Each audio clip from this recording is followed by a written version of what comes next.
What's up, everyone? How are y'all doing today? This is Button Mash episode 9, and this time we are talking to a longtime friend and somebody who really has good insight into a world that's becoming very popular very quickly, and that is the world of voice acting. And today we're talking to Stephen Chesterton, better known as Devious Furball to many of you on the Litterx 2015 channel. Devious has been a friend of mine for a long time now, going on 5 years, and has definitely had some experiences. And I thought it'd be fun to go through that with him today and find out exactly what about professional voice acting there is to go with. So, Stephen, welcome to the show. Thank you for having me. Yep, already his voice is better than mine. Not true. 5 years. 5 years we've gone through this. In 5 years, you've always been, like I said to you when you were on Daily Chat with me just the other night, my mom and my sister still ask about you. They only heard you 3 times in their whole lives, and your voice is so distinctive that they still ask. They don't remember your name. They don't remember you by Devious or by Steven, but they still ask, whatever happened to that British friend of yours? You know, the one with the really good voice. Oh, that's incredibly kind of them. Yeah. Mama Rex is a sweetheart, and yeah, she's British too, actually. My mom lived in England for like 20 years. So she's very much like, you know, all about that accent. But here, why don't we start off? Why don't you tell us about yourself and your journey into voice acting? Oh, wow. Where do I start? I guess I got involved with voice work essentially by accident. I was told to give a reading at Mass. It was Easter. I was in the military, and I was voluntold that I had to do something. So, out of a cast of thousands, I was selected to read a eulogy and a section of the Bible. And I was told what to read, and got in front of all these people who were there for, well, the amount of people that were there. They were told that you're not going on leave until you attend this. So there was a lot of people there, you know, wanting to get away. So, yeah, after the reading, there were an inordinate amount of people coming up to me and said, that was really good. You should do this for a living. And I was like, well, how do I do this for a living? And no one told me. So, move on to the next section of sort of how do you do it? Well, you've just got to put together a recording of yourself and put yourself out there. Okay, hang on, wait. We're going to rewind just before that. What year was this that you started, that you were voluntold to do this reading? That was probably about 2011, 2012. 2011. Okay, so we're talking about 10 years ago, give or take. Yes. Okay, 10 years ago. That I remember voice acting 10 years ago. It was an emerging market. Like, obviously, voice acting's been around forever and a day. But I mean, in the accessible way that we all know it nowadays. Because, like, you know, back in the 80s when we had Saturday morning cartoons, to be a voice actor was a profession, but it was a very more underground one versus being a front-facing movie actor, front-facing TV actor kind of thing. Definitely. Yeah. So in 2010, I remember as you know, gaming started blowing, and I mean like blowing up, and new media and YouTube and all this other stuff started coming out. Voice acting definitely started to take its prominence back in that era. And even then, so in 2010, when you started to do this, what were some of the like trials and tribulations you had going forward that later on in the show that we'll talk about that you don't have to face now? Oh, things that I don't have to face now. That you had to face back then. Setting up a studio would be the biggest one. having a good recording environment. The amount of people that I have been on the auditioner, the producer's end of things, and having to listen to someone do a take on their phone, it's a little bit strange, because you have to look past the fact that it's telephone call quality. You have to look past the fact that it sounds like they have their head stuck inside a bucket. You have to look to the performance and try and ignore all the other, let's say, noise issues that arise in these situations. Okay, don't crucify me for what's about to happen next. I'm doing this for the sake of demonstration. So when you're saying people have terrible quality of their audio, you're talking about people that sound something like this. Yes. In fact, worse than that. Yes. Yeah, exactly. Like, listen, where no one nowadays, it's expected to have better audio. Maybe not top tier audio, but definitely better audio than what we had in 2010. But even in 2010 now, doing stuff on your phone was not the best way to go about things. No, it's a valid thing. If, for example, if you're just auditioning some jobbing actor and you're going to get them to come into your studio, for example, in London, it's completely expected for you not to have recording equipment and for you to go to a studio in Soho. Okay. That is how they do things. And that's where the largest kind of voice market is in the UK. In Soho? In Soho, yes, in London. Okay, so what is Soho? Well, I do this mainly asking for a friend. I know what it is, but the people want to know. Well, in the context that I'm referring to it, there are a great many recording studios in that area. It's famous for its music production and so many other things. And yeah, you would just go take the tube to Soho and go turn up at a recording studio and shout your lines into a microphone. Okay. So getting back to setting up your profile and everything, jumping into it back in 2010 though. How did you get started though? Like, how did you know what to record? What were your early profiles that you had for, like, in terms of when I started doing YouTube? Many of my very original videos have since been deleted for a number of reasons. Most of which is, oh God, I really don't want to ever see that ever again. That's the problem with sort of art and creation. You look back on your past work, and people like your past work, but you look back on your past work and you hate it. You see every tiny little microscopic flaw that you've ironed and creased out over the years, things you've improved upon and things like that. And, oh my word, yes. Right. My earlier days were naive. I would guess just like anyone. I mean, I took classes. I tried to expand my knowledge because I was doing remote studio work.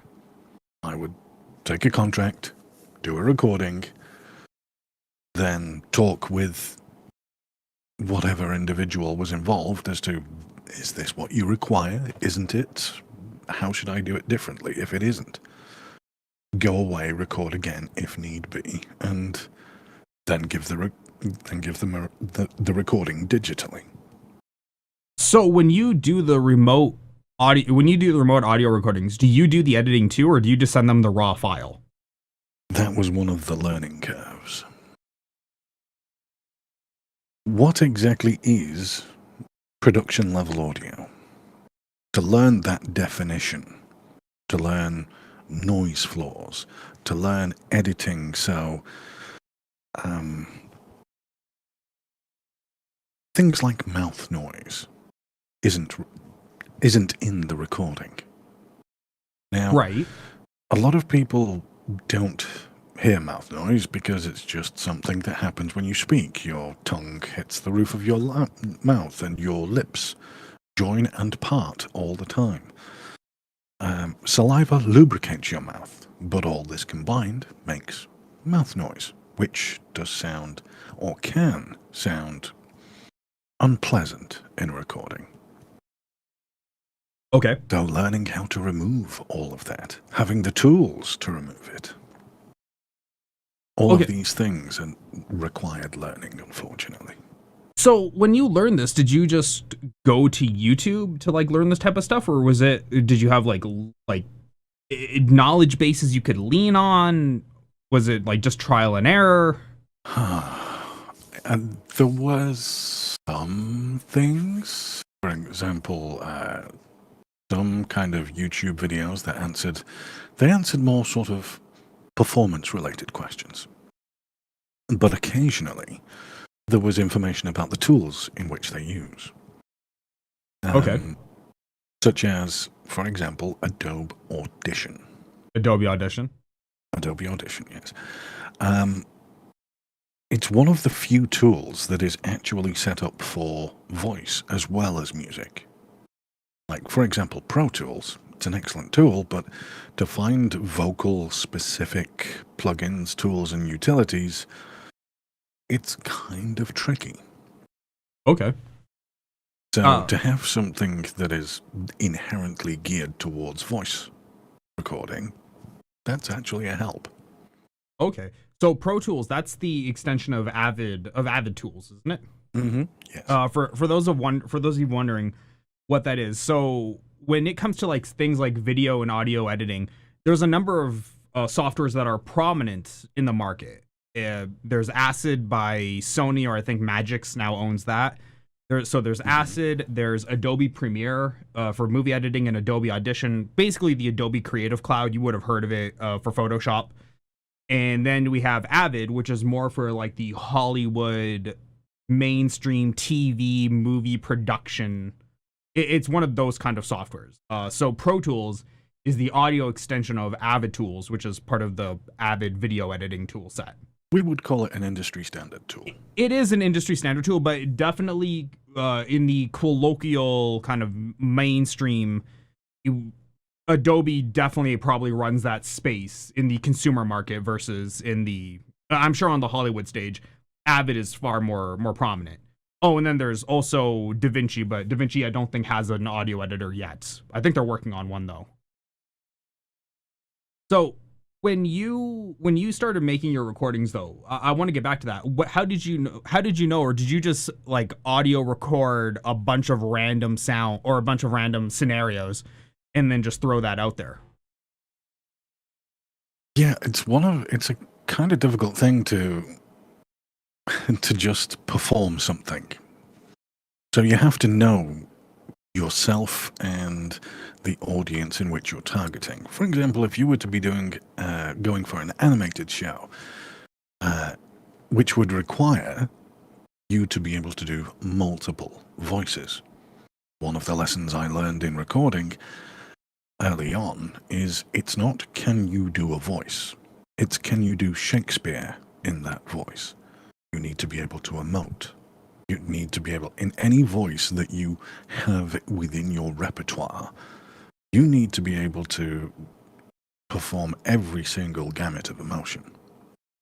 You need to be able to cry, laugh, and even in those squeaky voices that people do so love in animated work. That all of that stuff requires, well, it requires emotion. That's and a lot of it is done very loud as well. There's a lot of screaming involved. Yeah. So what is some of your more prominent roles that you've taken on in your voice acting career? Well, I am small time. You know, I've done advertisements, audio dramas, audio books. For the audio dramas, there's Batman, where I played Alfred, unsurprisingly. I got shortlisted for the Joker, but I performed Mark Hamill's style of Joker. The one true Joker, by the way. I think so too, but that's what lost me. That's what lost me the role. Okay, well that guy is wrong. There's only one Joker. There's only one original Joker. Pardon? But I agree, Mark Hamill's Joker is... You remember the Batman TV show? Oh, God, sort of like yes. the more theatrical kind of Joker. Heck yeah, it's what was it? On a in my list in one of my many hard drives across my server interface here, there is a file of the opening of Justice League where Joker is going to blow up Las Vegas, and it's Mark Hamill being the most Mark Hamill Joker you could possibly ever have. And I genuinely think he's a wonderful Joker. He is a fantastic Joker. And Mark Hamill's probably he's probably like the apex of what voice acting can be for anyone. Like, I feel like he's the gold standard. Voice. And one of the problems, people say I have a nice voice. One of the problems with having this nice, rich, characterful voice is it limits what I can do. If I was to do a, let's say a female section came up in an audiobook I was narrating, the only thing I would be able to do is soften my voice. Right. It still sounds like me. Yeah, you can't modulate the octave level in any real capacity. Exactly, yes. So people with a mid-range voice are actually much better VOs because they have a wide range of things. For example, Morgan Freeman will always sound like Morgan Freeman.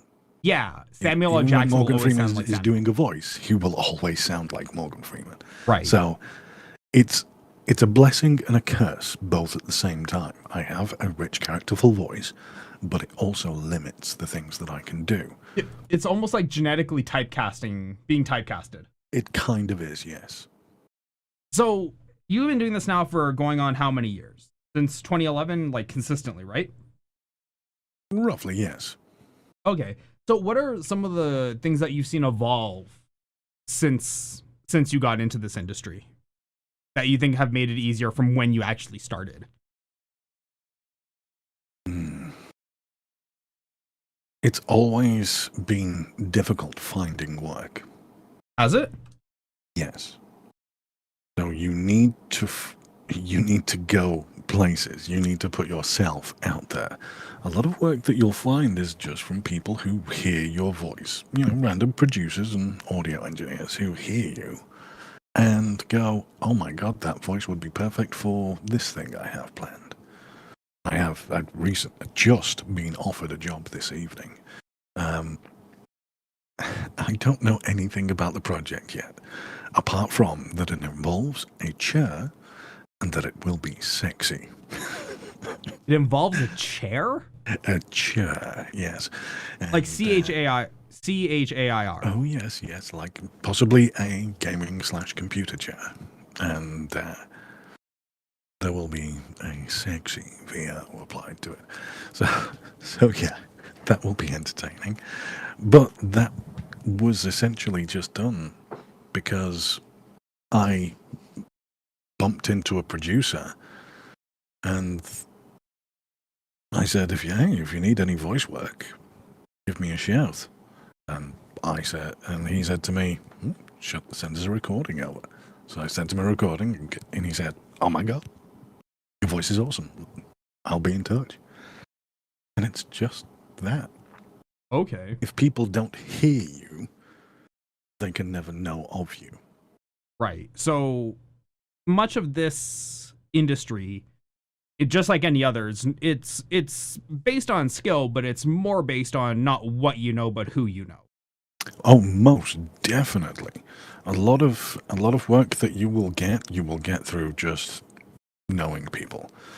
There are contracts that you will earn through various websites, for example, voices.com and so on and so forth. These are essentially talent bidding sites. And for these sites, there will be a job. You will have a particular match according to your skill set, and you will audition for it. You may win the role, you may not, but these sites also come at a rather large premium of, I think, around £300 or $400 per year. membership. Ooh. Yeah, that's pretty steep. Oof. That was 300 a few pounds. jobs before you even covered the membership cost. Sorry, repeat that last part. So you'd need a few jobs before you even covered the membership cost. So you said 300 pounds. Yes. Wow. So translating that into real people dollars. Let's see here. What is that? Where's my XE dollar? Let's find out. So USD to what is the British pounds? Oh, it'll be about 360. Sorry, 400. $360. Okay, roughly, so give or take. 300. Yeah, $400 American. And yes, I do recognize the irony that I'm calling it real people dollars, despite the fact I live in Canada. Yes, I know. Yeah. Just so we're all on the same page here. Mm-hmm. So do you find it's worth it though? Expensive. To pay that upfront cost or that yearly cost? Does it net you enough positive return versus what you'd get on the free side, or does the free side just not exist in terms of like obtaining a role? I cannot genuinely recommend them. The free side. Either. Okay. I mean, the free sites will. I think it's voiceactingproboards.com. Okay. Is a resource, and lots of people who, for example, dub anime, they always advertise on those boards. That is a free resource. There is, I think, voices.co.uk or something similar to that. Yeah, they're called something else, not like Miranda or something like that. .com. Yeah. I remember they went through a name change not too long ago. But they also have a free bracket where no money can be exchanged. You work for free. And this is, so they claim, to build your portfolio of work. Okay, so the free side of this website, they don't let you get paid. They quote unquote, you're basically working for exposure. That let's just call it what it is. But how do they expect you to pay for the premium membership then? Well, the work is free. You don't need to be a premium member. No. But I mean, because they want you to eventually move into their premium tier and pay that $400 a year. So how do they expect you to make that transition if you're not getting paid? Because that's not how math or money or economics work. You just don't. If you're not getting work in places, lots of people just drop it. Okay, and there we go. Ask a stupid question and get a simple answer. Well, it all depends on. No, that's fair. No, that's totally fair. Can find work, and sadly, the resources for finding work are limited. You can, in the UK, you can join the Actors Guild and be registered. And there is also a website called Spotlight. Okay. Spotlight handles essentially all acting roles, not just there's no. It's all acting. There is no voice acting specialization category. It's all acting. So yes, it's there are a few resources out there, but it's very, very difficult to get paid work. Okay. Another thing that people do is Fiverr. Fiverr. I will tell you right now, nothing on that site that's worth money is worth $5. This is the thing. I mean, if you're going to set up a website, or if you're going to set up a storefront on Fiverr, what you will do is you will say it's $5 for a recording, but you will say it's also $5 for editing. It's also $5 for extra takes. It's also $5 for X, Y, and Z. Obviously, you don't charge $5. You charge $30. You charge $50. They really just need to change the name of that site from Fiverr to Nickels and Dime. Yeah. But you can get a reasonable amount of work through that. Also on, you may or may not be familiar with giving away all my industry secrets. Well, and that's the thing. I'm not expecting you actually to. That's actually why I wasn't never like, or like directing you into the website names, because I didn't want you to give away all your industry secrets. Because I want to actually see. My view is there's a voice out there for everybody. There is a role out there for everybody, and it's that simple. Your voice can be the next whoever. It's the next character in gaming and things like that. It's just how it is. See, it's funny because you and I take the opposite approach. You're very altruistic in that way, where you want to help everyone. I'm very much the opposite, where I believe there's more benefit to me in oppressing everyone around me than helping out everyone. Well, if people want to get into things like audiobooks, again, you need a semi-professional setup. You do need a low noise floor and good recording and editing abilities. But if you were to go to a website that is called ACX, Alpha Charlie X-Ray, the letters, and acx.com is the recording arm of Audible. Is it? Yeah. So if you want to perhaps experiment with getting into audiobooks, then you can promote yourself on that site. Sometimes authors will come and find you. And if they like your voice, they will offer you the book rather than the other way around. There are certainly plenty of struggling authors out there who want to have their work given a little bit more luster, let's say. And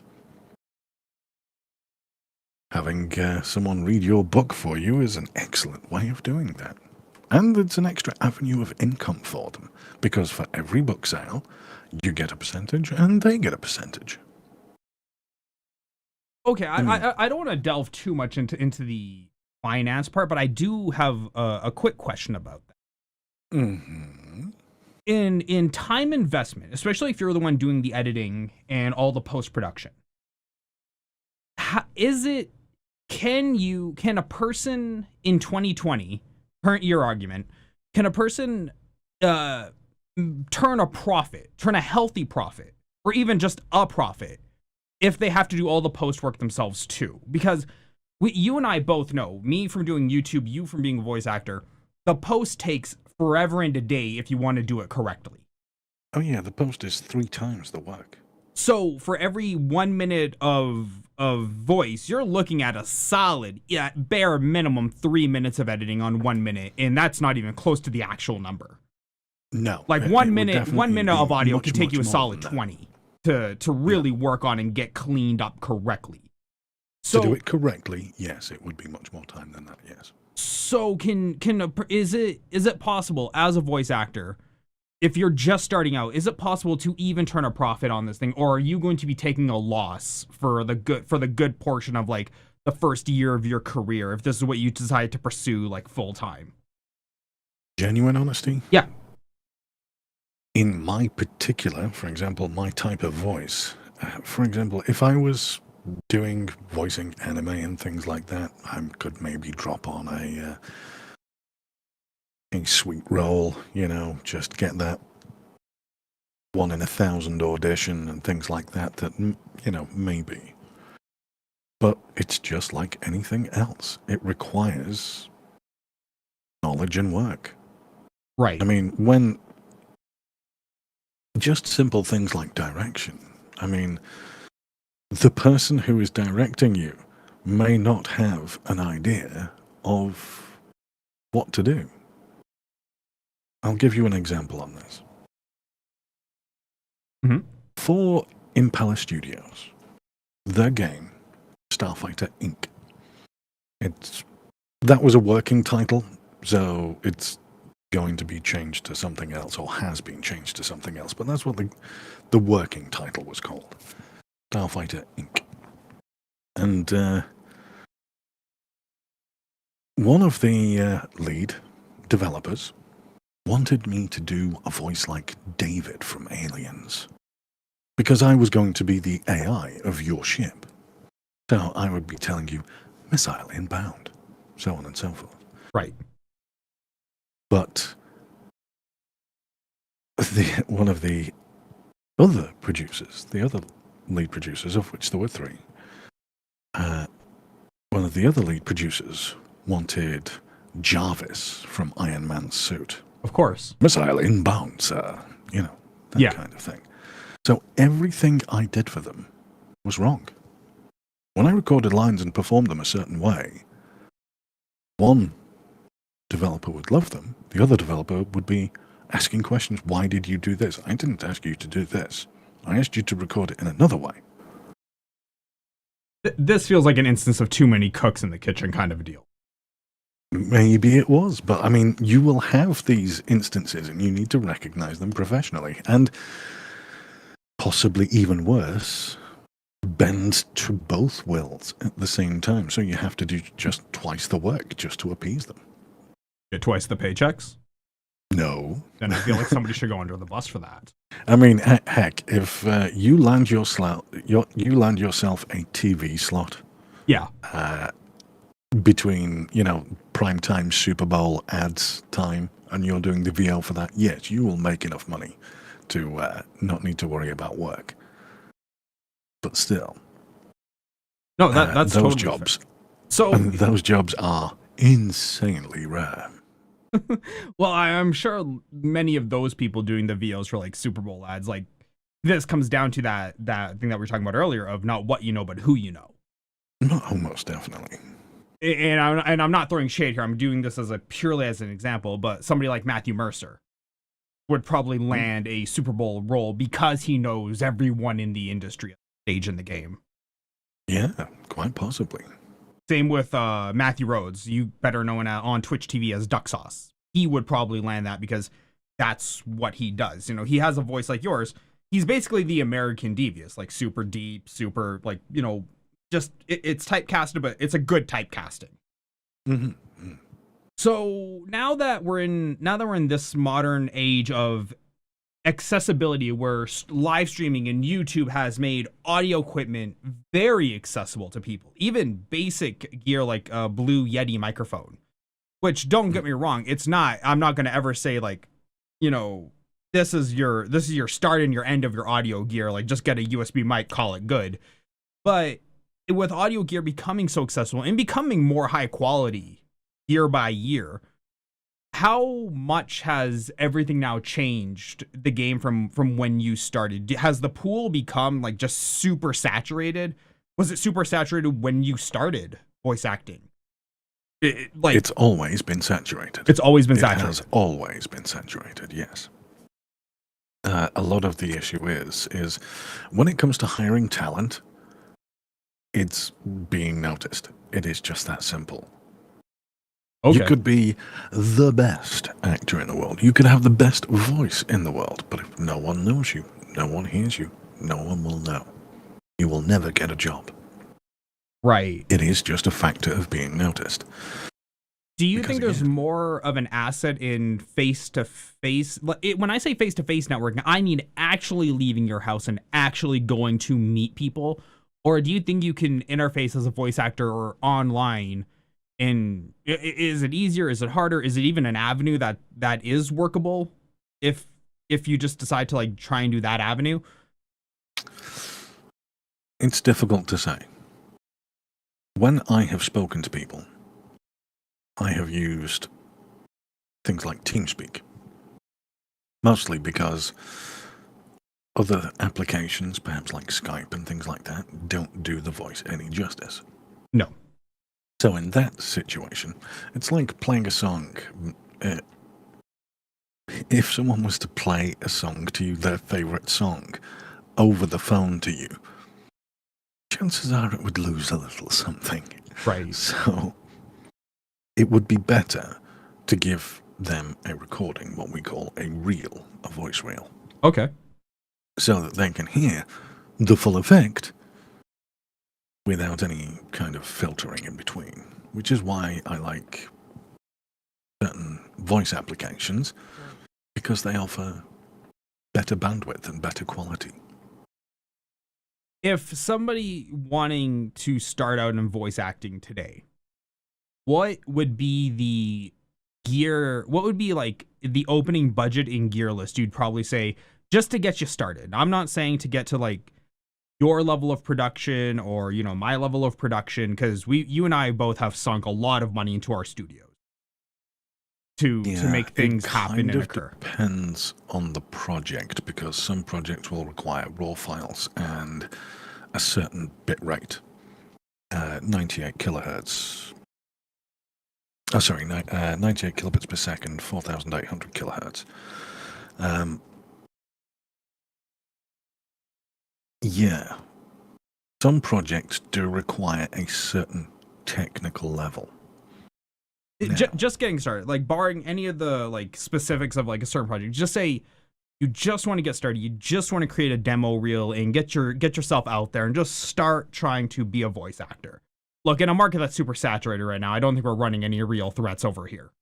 So what would you say? Because I'm at a stage now where I don't think I could look at even starting on a budget. Like, I went so crazy. The setup I have is a 5-chain setup, and I went so crazy I rebuilt my 5-chain setup on a backup computer because I didn't want to take the hit in loss if I ever had to go over to that computer. Mind you, that computer's never been turned on for any actual working purpose. So I've sunk thousands into my setups, and nowadays I don't think I could even my brain only works now on the I want to get started in streaming. Okay, go get yourself a Blue Yeti, call it a day. And I want to take it to the next level. Well, you better bust out a credit card because this is going to get really expensive. I think if you can control your room noise, your room environment, for example, any kind of reverb, you can't remove reverb. Oh, well, you can reduce it, and it's very difficult to remove reverb. But, I mean, it can be done, but most people would just go, no, I'm not going to touch it. Yeah, let's put it this way. If you're not a sound engineer for, like, Universal Music, you ain't taking out no reverb. Yeah. So if you can control that, I mean, heck, go as ghetto as you want. Do your recording underneath a duvet. I mean, my earlier days, I'm not going to lie, I've gone under the covers for a clean recording more than once. But still, no euphemism intended, by the way. No, and it's not uncommon. Like, you hear all the time of people who recorded in actual closets. Yes. So it's not uncommon. The cupboard under the stairs kind of thing. Like they Harry Pottered it right from day one. It genuinely makes a good sound booth.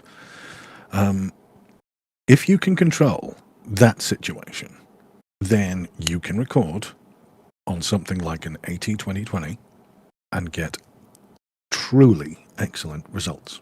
And you can get hired from that. Right. And if provided you want to go there, also clean your audio, because again, when you lower the noise floor, more things become audible.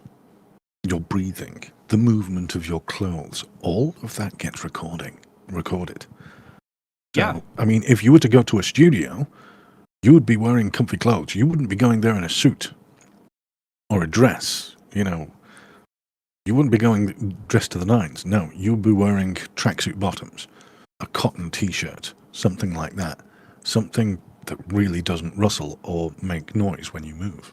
Yeah, when you're voice recording, skin tight is close to skin is best, right? Can be, yes. I invested a lot of money in tracking down my audio compressors just to make sure that, you know, I could control my mic activation floor and make sure that every little sound in the room didn't turn on. And that was itself an investment and a trial, since I use Alesis 3630s, I think. 3630s or 3636 audio compressors, which aren't even made anymore, haven't been made for like the last decade. So you have to invest a significant amount of money to get those kind of like parameters in place that prevent you from really screwing up your audio. Because there are sometimes, especially in my early days, where audio would be so hard to clean up, I couldn't do it. It was either I roll with what I had or write off that section because there was no way to re-record that. Yeah, it is just that simple. And again, another thing, you have to think ahead. You have to, if you do a retake, it has to sound the same. Mm-hmm. Retakes are so hard to do. Generally one of the hardest parts of any of the YouTube videos I do for tutorials, when I've kind of flip-flopped in between models of how I do my recordings, where I used to record while doing the action and just like overlap the files. And then I would move to now, and what I do now is I move to just silently videotaping the actions and then doing the VO afterwards. And I thought that would be easier. And it's actually proven to be so much harder if I don't do it all in the same sitting.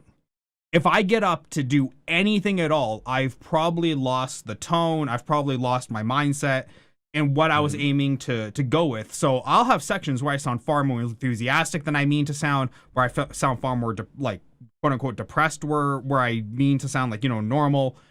It's a lot harder doing your position and your posture will affect your voice. Yeah. So just simple things like every time you address the mic, have a rule and a routine.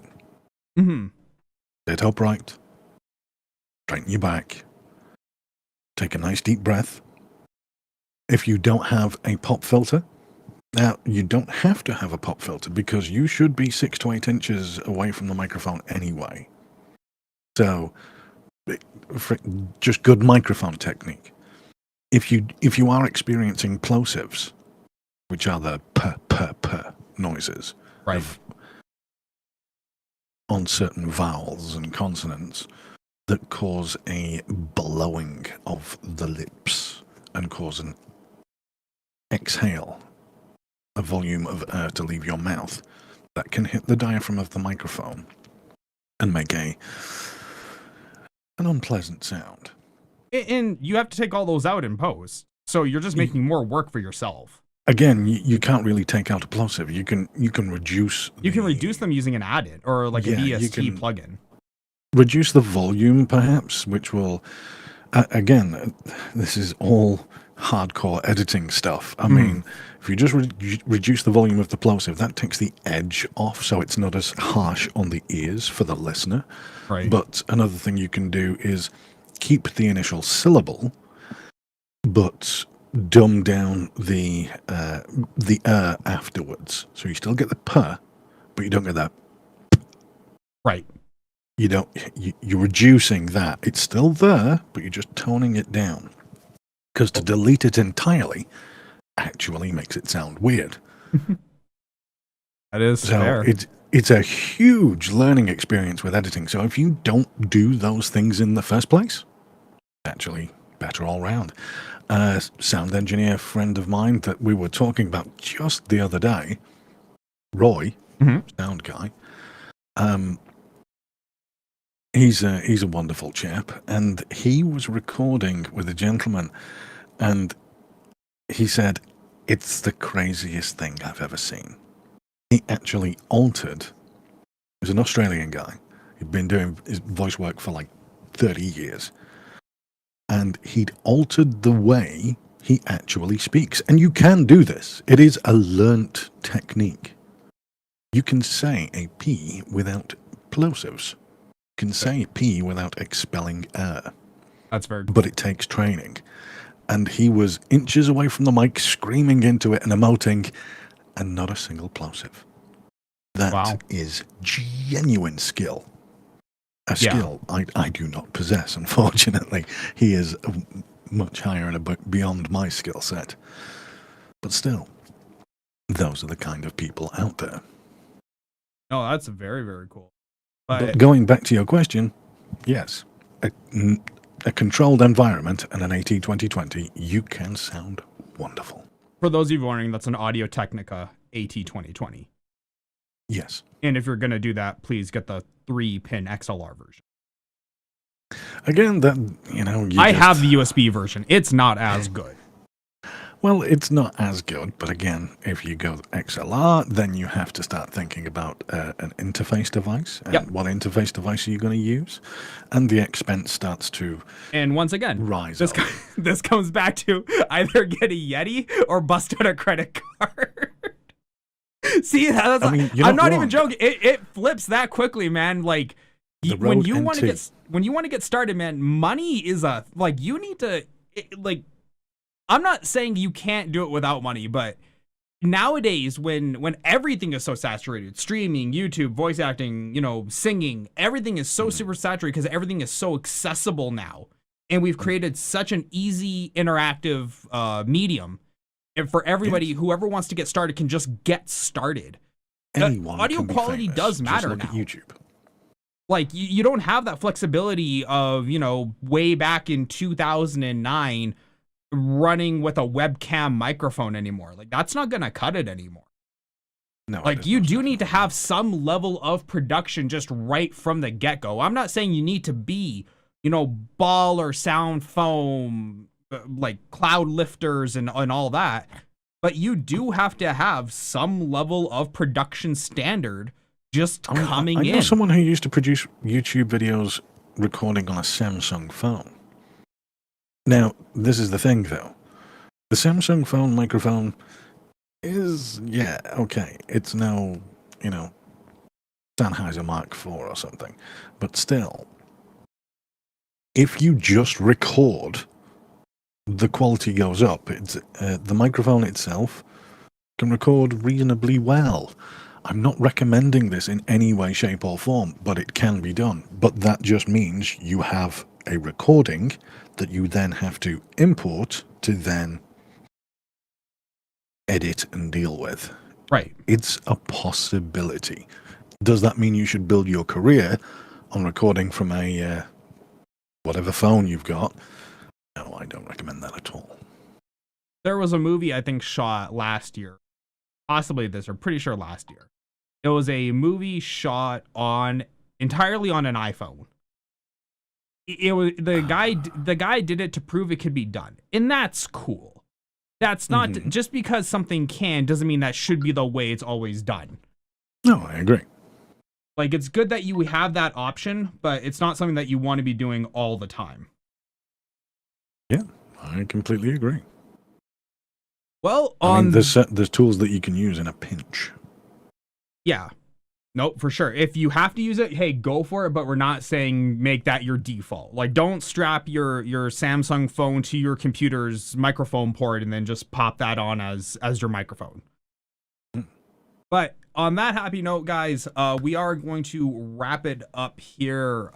Steven, thank you so much for joining me on this first episode of 2020. I really appreciate it. Absolute pleasure.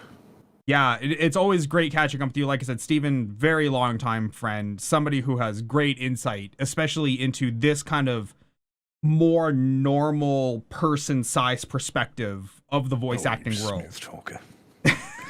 You know me, man. Always. But guys, thanks so much for tuning in.